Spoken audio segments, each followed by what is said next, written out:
নমস্কাৰ বন্ধুসকল তো স্বাগতম জনাইছোঁ আকৌ এটা নতুন ভিডিঅ'লৈ তো আজি আমি এই ভিডিঅ'টোত কথা পাতিম আপোনালোকে যিবোৰ পঢ়ে বা লিখে সেইবোৰ কেনেকৈ মনত ৰাখিব ভিডিঅ'টোৰ আৰম্ভণিতে মই আপোনালোকক জনাওঁ যে যদি আপোনালোকে সফল হ'ব বিচাৰে তেন্তে তাৰ কোনো শ্বৰ্টকাট ট্ৰিক্স নাই তো আপোনালোকে কষ্ট কৰিবই লাগিব ধৈৰ্য ধৰিবই লাগিব ভিডিঅ'টোতো মই কোনো শ্বৰ্টকাট ট্ৰিক্সৰ বিষয়ে আলোচনা নকৰোঁ বা নকওঁ প্ৰেক্টিকেলি মই যেনেকৈ কৰি পিনি মই যোনবোৰ পঢ়িছিলোঁ বা লিখিছিলোঁ সেইখিনি মোৰ কেনেকৈ মনত আছিল তো সেইখিনি কথাই মই আপোনালোকৰ আগত আজি শ্বেয়াৰ কৰিম আশা কৰিছোঁ মই কোৱা কথাখিনি ফ'ল' কৰিলে আপোনালোকেও যথেষ্ট ভাল ফল পাব যিহেতু যথেষ্টখিনি ভাল ফল মই পাইছিলোঁ তো সকলো মানুহৰে মনত ৰখা ক্ষমতাটো বেলেগ বেলেগ হয় কাৰোবাৰ যদি বহুত সোনকালে মনত ৰয় কাৰোবাৰ টাইম লাগে আৰু কোনোবাই যদি অলপ সময়তে মনত ৰাখিব পাৰে কিন্তু অলপ সময়ৰ পাছত তেওঁলোকে সেইখিনি কথা পাহৰিও যায় আৰু কিছুমানে বহুত টাইম লাগে যদিও মনত ৰাখিব সেইখিনি কথা কেতিয়াও নাপাহৰে তো মই ভাবোঁ আপোনালোকে যদি কিবা এটা পঢ়িছে সেইটো যদি আপোনালোকে মনত ৰাখিবলৈ বিচাৰে তেন্তে সেইটো মনত ৰাখিবৰ বাবে আপোনালোকৰ টেকনিকতকৈ বেছি আপোনালোকৰ আগ্ৰহ থাকিব লাগিব আৰু সেইটো আপোনালোকে মনত ৰাখিব বিচাৰিব লাগিব যে এইটো মই বস্তু মনত ৰাখিম তো তেতিয়াহে আপোনালোকে সেইটো মনত ৰাখিব পাৰিব হয়তো দুদিন বেছি লাগিব পাৰে যদি আপোনালোকৰ সঁচা আগ্ৰহ থাকে তেন্তে মই ভাবোঁ আপোনালোকে বহুত সোনকালে সেইটো মনত ৰাখিব পাৰিব তো এতিয়া কওঁ মই কেনেকৈ মনত ৰাখিছিলোঁ মই যেতিয়া কিবা এটা বস্তু পঢ়োঁ বা নতুন টপিক এটাৰ বিষয়ে জানিব বিচাৰোঁ যেতিয়ালৈকে সেই টপিকটোৰ ওপৰত মই নোটছ নবনাওঁ তেতিয়ালৈকে মই সেই টপিকটো পঢ়াৰ নিচিনা ফিল নহয় সেয়ে মই যি নপঢ়োঁ বা যিয়ে নতুন টপিক নাপাওঁ সেইটো মই বহীত লিখি ৰাখোঁ যেতিয়া মই নোটছ বনাই থাকোঁ তেতিয়া সম্পূৰ্ণ ফ'কাছ মই নোটছ বনোৱাতে দিব ট্ৰাই কৰোঁ মই গান শুনি শুনি নোটছ বনাব নোৱাৰোঁ বা ফোনত কথা পাতি পাতি মই নোটছ বনাব নোৱাৰোঁ সম্পূৰ্ণ ফ'কাছ মই নোটছ বনোৱাটোতে দিব বিচাৰোঁ আৰু এবাৰ আৰম্ভ কৰাৰ পিছত নোটছ বনাবলৈ মই পৰাপক্ষত সেইটো সম্পূৰ্ণ কৰিহে বেলেগ এটা কাম কৰিব যাওঁ মই নোটছটো আধা বনাই পিনি বেলেগ এটা কামত মাজতে উঠি নাযাওঁ সেইটো সম্পূৰ্ণ শেষ কৰিম তাৰপিছতহে মই বেলেগ এটা কাম কৰিম যেতিয়া মই কোনো এটা টপিকৰ ওপৰত পঢ়োঁ বা লিখোঁ মই সেই টপিকটো সম্পূৰ্ণ বুজি লৈ লিখিব চেষ্টা কৰোঁ আৰু লিখি থাকোঁতে সেইটো মই যিমান পাৰোঁ মনত ৰাখিব চেষ্টা কৰোঁ মুখস্থ কৰাৰ নিচিনাকৈ নহয় যিহেতু মই অলৰেডি টপিকটোৰ ওপৰত বুজি লৈছোঁৱে যেতিয়া লিখি শেষ হয় আৰু লিখি শেষ হোৱাৰ পিছত মই সদায় টপিকটো এবাৰ বা দুবাৰ মই সদায় পঢ়ি চাওঁ তাৰপিছত অলপ সময় ৰৈ অৰ্থাৎ মাইণ্ডটো অকণমান ৰিলেক্স হ'ব দি তাৰপিছত লিখি থাকোঁতে মোৰ কি পইণ্ট মনত ৰ'ল তাক অলপ ভাবিব চেষ্টা কৰোঁ তাৰপিছত আজিলৈ সেইখিনি লিখা টপিকটো সিমানতে সামৰি পিনি আকৌ যেতিয়া শুব যাওঁ ৰাতি শোৱাৰ আগত মই দিনটোত যিমানখিনি পঢ়িছিলোঁ ৰিভিজন কৰোঁ সদায় হোৱাৰ আগত দিনটোত মই যোনখিনি পঢ়িলোঁ সেইখিনি মই এবাৰ ৰিভিজন কৰি চাওঁ তাৰপিছত আগত যোনখিনি পঢ়িছিলোঁ বা আগৰ 2-3 দিনৰ আগত যোনখিনি পঢ়িছিলোঁ তাৰ সেইখিনিও মই অলপ পঢ়ি পিনি ৰিভিজন কৰিব ট্ৰাই কৰোঁ যাতে মই সেইখিনি কথাও পাহৰি নাযাওঁ আৰু এইটো মই সদায় কৰিব চেষ্টা কৰিছিলোঁ আৰু সদায় কৰিছিলোঁও আপোনালোকেও পৰাপক্ষত দিনটোত যিখিনি পঢ়িলে সেইখিনি সদায় হোৱাৰ আগত ৰিভিজন কৰিব চেষ্টা কৰক এনেকুৱা কৰিলে আপোনালোকে দিনটোত যিখিনি টপিক পঢ়িছে সেইখিনিৰ ওপৰত আপোনাৰ বহুত সোনকালে মনত থাকিব আৰু তাৰপিছত যেতিয়া আপোনালোকে ৰাতিপুৱা পঢ়িবলৈ আৰম্ভ কৰিব সেই আৰম্ভ কৰাৰ আগমুহূৰ্তত আপোনালোকে আগদিনাখনি যি লিখিছিল সেইখিনি আপোনালোকে এবাৰ ৰিভিজন কৰি ল'ব ঠিক তেনেদৰে আকৌ ৰাতি হোৱাৰ আগত এবাৰ আপোনালোকে ৰিভিজন কৰি ল'ব এইটো প্ৰচেছ কৰি থাকিলে কি হয় আপোনালোকৰ পঢ়া বস্তুখিনি আপোনাৰ মনত ৰৈ যায় আপোনালোকে মুখস্থ কৰিব নালাগে কিন্তু আপোনালোকে বাৰে বাৰে পঢ়ি থকাৰ বাবে আপোনালোকৰ সেইখিনি মনত ৰৈ যাব আৰু এই প্ৰচেছটো 3 বা 4 দিনলৈকে আপোনালোকে এইটো কণ্টিনিউ কৰক ময়ো কৰিছিলোঁ মই যোনটো টপিক নতুনকৈ লিখোঁ সেই টপিকটো 3 দিন বা 4 দিনলৈকে ৰাতিপুৱা গধূলি মই সদায় ৰিভিজন কৰিব চেষ্টা কৰিছিলোঁ যাতে সেই টপিকটোৰ লগত যাতে মই ইউজটো হৈ যাওঁ মোৰ যাতে সেইখিনি মনত ৰৈ যায় মই সেইবাবে 3-4 দিন ৰেগুলাৰ পঢ়িছিলোঁ ৰাতিপুৱা আৰু গধূলি আৰু যেতিয়া সেই টপিকটোৰ কথাখিনি মোৰ মনত ৰৈ যায় তাৰপিছত মই সপ্তাহত এদিন তাৰপিছত মই কেতিয়াবা 10 দিনত 2 দিন বা সেনেকৈ মই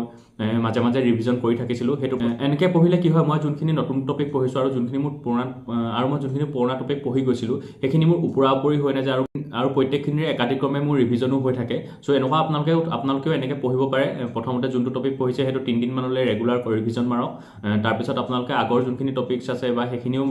সপ্তাহত এদিন ৰিভিজন মাৰিব ট্ৰাই কৰক এনেকৈ কৰিলে কি হয় আপোনালোকক মুখস্থও কৰিব নালাগে কিন্তু সেই টপিকটো আপোনালোকে বাৰে বাৰে পঢ়ি থকাৰ বাবে আপোনালোকৰ সেই টপিকটো আপোনালোকে বাৰে বাৰে পঢ়ি থকাৰ বাবে আপোনালোকৰ সেই টপিকটোৰ ওপৰত সম্পূৰ্ণ মনত ৰৈ যাব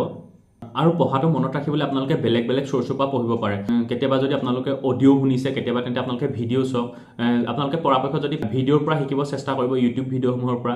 যেতিয়া আপোনালোকে কোনো এটা টপিকৰ ওপৰত আপোনালোকে যেতিয়া ভিজুৱেলি চাই থাকে সেই টপিকটো আমাৰ মনত ৰখাৰ চান্স বেছি থাকে চ' আপোনালোকে ভিডিঅ' বা অডিঅ'ৰ পৰাও পঢ়িব চেষ্টা কৰক বুক পঢ়াৰ উপৰিও সেনেকৈ কৰিলে আপোনালোকৰ যথেষ্ট সোনকালে মনত থাকিব এতিয়া আহোঁ আপোনালোকে ইয়েৰবোৰ কেনেকৈ মনত ৰাখিব যিহেতু যেতিয়া আমি হিষ্ট্ৰী পঢ়োঁ বা বেলেগ কিবা ষ্টেটিক জিকে টপিক পঢ়োঁ তো অৰ্গেনাইজেশ্যনবোৰৰ এষ্টাব্লিছমেণ্ট ডেট থাকে বা যেতিয়া হিষ্ট্ৰী কোনো এটা ইভেণ্টৰ ইয়েৰসমূহ থাকে তো সেইখিনি মনত ৰখাটো আমাৰ বাবে যথেষ্ট কষ্ট হয় যিহেতু বহুতখিনি ইয়েৰ থাকে ইয়েৰসমূহ মনত ৰাখিবলৈ আপোনালোকে এক্সট্ৰা টাইম দিবই লাগিব তাত অলপ এক্সট্ৰা কষ্ট কৰিবই লাগিব যিহেতু যেতিয়া নতুন ইয়েৰসমূহৰ বিষয়ে আমি পাই গৈ থাকোঁ তেতিয়া আমাৰ পুৰণা ইয়েৰবোৰ পাহৰি যাওঁ বা নতুনসমূহৰ লগত খেলি মেলি হৈ যায় চ' আপোনালোকে ইয়েৰসমূহ মনত ৰাখিবলৈ অকণমান এক্সট্ৰা কষ্ট কৰিব লাগিব যেতিয়া আমি ইয়েৰসমূহ পঢ়োঁ আমাৰ ইয়েৰসমূহ মনত নথকা এটা ডাঙৰ কাৰণ হ'ল যে আমি MCQৰ পৰা পঢ়োঁ বা ডাইৰেক্ট আমি ইয়েৰটো মনত ৰাখিব চেষ্টা কৰোঁ তো যেতিয়া আপোনালোকে ইয়েৰসমূহ মনত ৰাখিব চেষ্টা কৰিব তো প্ৰত্যেকটো ইয়েৰৰ লগত যোনটো ইভেণ্ট জড়িত হৈ আছে সেই ইভেণ্টটোৰ বিষয়ে আপোনালোকে জানিব চেষ্টা কৰিব আৰু সেই ইভেণ্টটো বা সেই ইয়েৰটো আপোনাৰ নিজৰ লগত কেনেবাকৈ যদি ৰিলেট কৰিব পাৰে ৰিলেট কৰি ল'ব পাৰে যদি ৰিলেট কৰিব পাৰে তেন্তে বহুত সোনকালে মনত ৰাখিব আৰু সেই নিজৰ লগত ৰিলেট হৈ যোৱা মাত্ৰ কি হ'ব আপোনাৰ যেতিয়া পৰীক্ষাত আহিব কেনেবাকৈ যদি আপোনালোকে ইয়েৰটো পাহৰিও যায় তেন্তে সেই আপোনালোকৰ ৰিলেট কৰা আপোনালোকৰ যেনেকৈ ৰিলেট কৰিছিল সেইফালৰ পৰা আপোনালোকৰ মনত পৰি যোৱাৰ চান্সো বহুত থাকিব আৰু মাইণ্ডত সেই ইয়েৰটো বা ইভেণ্টটোৰ এখন ইমেজ ক্ৰিয়েট কৰিব ট্ৰাই কৰক আমি যেতিয়া ইমেজ ক্ৰিয়েট কৰি পঢ়িব চেষ্টা কৰোঁ তো বেছি সোনকালে আমাৰ মনত থাকে আৰু ইয়েৰসমূহ মনত ৰাখিবৰ বাবে আপোনালোকে যোনবোৰ ইভেণ্ট হৈছিল সেই ইভেণ্টবোৰ ইয়েৰ ৱাইজ চিৰিয়েলকৈ লিখি যাব পাৰে এনেকৈ কৰিলে কি হ'ব আপোনালোকে কোনটো ইভেণ্ট কোনটো ইয়েৰত হৈছিল আৰু বা কোনটো ফাউণ্ডেশ্যন কোনটো ইয়েৰত ইষ্টাব্লিছ হৈছিল সেনেকৈ আপোনালোকে চিৰিয়েলকৈ মনত ৰাখি যাব এনেকুৱা কৰিলে কি হ'ব আপোনালোকৰ বহুত সোনকালে মনত থাকিব আৰু কোনটো ইভেণ্টৰ পাছত কি হৈছিল যদি আপোনালোকে গম পায় তো তেন্তে আপোনালোকে যে এটা ইভেণ্ট পাহৰিও যায় তেন্তে তাৰ আগৰ বা পাছৰ ইভেণ্টটোৰ জৰিয়তে আপোনালোকৰ এক্সামত যোনটো কুৱেশ্যনত সুধিছে আপোনালোকৰ সেইটো মনত পৰি যাব আৰু আপোনালোকে যেতিয়া চিৰিয়েলকৈ লিখিব সেই লিখোঁতে আপোনালোকৰ ভালেমানখিনি মনত ৰৈ যাব তাৰ পাছত আপোনালোকে ব্যৱহাৰ কৰিব পাৰে ষ্টিকি নোট সদায় যোনখিনি ইম্পৰ্টেণ্ট ডেট আছে বা ইম্পৰ্টেণ্ট ফেক্ট আছে সেইখিনি সদায় আপোনালোকে কিবা কাগজ এখনত লিখি বা ষ্টিকি নোটে হওক বা বেলেগ কিবা এখন কাগজত লিখি টেবুলৰ আগত সদায় আঁৰি ৰাখক আৰু সদায় পঢ়িব যোৱাৰ আগত সেইখনত কি লিখা আছে এবাৰ চাওক আৰু পঢ়ি শেষ হোৱাৰ পিছত এবাৰ তাৰ ওপৰত চকু ফুৰাওক তো এনেকুৱা কৰিলেও আপোনালোকে সদায় যেতিয়া দেখি থাকিব সেইটো বস্তু আপোনালোকৰ সেইটো বস্তুৰ ওপৰত সেইটো বস্তু আপোনালোকৰ মনত ৰৈ যাব এই প্ৰচেছসমূহ যথেষ্ট শ্ল' হয় আজি কৰিছে কাইলৈ তাৰ ৰিজাল্ট নেদেখিব পাৰে কিন্তু আপোনালোকে এইটো যেতিয়া লাহে লাহে কৰি থাকিব তো আপোনালোকে ইয়াৰ ৰিজাল্ট আপোনালোকে যোনবোৰ টপিক পঢ়ি গৈছে সেইবোৰ মনত ৰখাৰ আটাইতকৈ সহজ উপায় বা আটাইতকৈ ভাল উপায় এইটোৱে যে আপোনালোকে এটা নিৰ্দিষ্ট সময় মূৰে সেইবোৰ ৰিভিজন কৰি থাকে বুজি পিনি পঢ়িব চেষ্টা কৰিব মুখস্থ কৰিব একদম চেষ্টা নকৰিব যিহেতু আপোনালোকে জানে ষ্টেটিক জিকে চিলেবাছখন যথেষ্ট ডাঙৰ এখন মুখস্থ কৰিব পৰা সম্ভৱো নহয় আপোনালোকে যিমানখিনি টপিক পঢ়িব যেতিয়া আপোনালোকে নতুন টপিক পঢ়ি যাব যদিহে আপোনালোকে মুখস্থ কৰে তেন্তে আপোনালোকে পুৰণা ইয়েৰসমূহ বা পুৰণা টপিকসমূহ পাহৰি যোৱাটো একদম স্বাভাৱিক হ'ব পঢ়াটো সদায় চিষ্টেমেটিকেলি কৰিবই লাগিব নিজৰ ডেডিকেশ্যনটো দিবই লাগিব নিজৰ মন আৰু মগজু সুস্থিৰ ৰাখিব চেষ্টা কৰক তেতিয়াহে আপোনালোকে সফল হ'ব পাৰিব আৰু ধৈৰ্য ধৰিব পাৰিব লাগিব এইবোৰ সকলোবোৰ এদিনতে হোৱা বস্তু নহয় এইবোৰ লাহে লাহে আপোনালোকে যেতিয়া অভ্যাস কৰিব তেতিয়াহে আপোনালোকে এইবোৰ ভাল ৰিজাল্ট পাব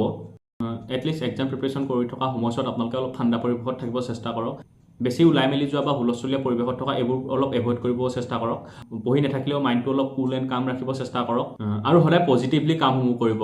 তাৰ ৰিজাল্ট কি হ'ব বা কি আপোনালোকে ডিফিকাল্টিজ ফেচ কৰিব লাগিব সেইবোৰ ভবা বাদ দিয়ক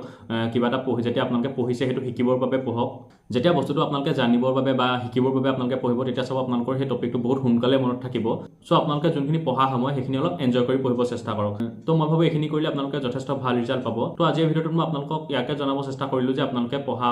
যোনখিনি টপিক পঢ়িছে বা লিখিছে সেইখিনি টপিক আপোনালোকে কেনেকৈ মনত ৰাখিব পাৰিব তো আশা কৰোঁ ভিডিঅ'টো চাই আপোনালোক যথেষ্টখিনি উপকৃত হ'ব তো আগলৈও আপোনালোকৰ সহায় হোৱাকৈ নতুন ভিডিঅ' আনি থাকিম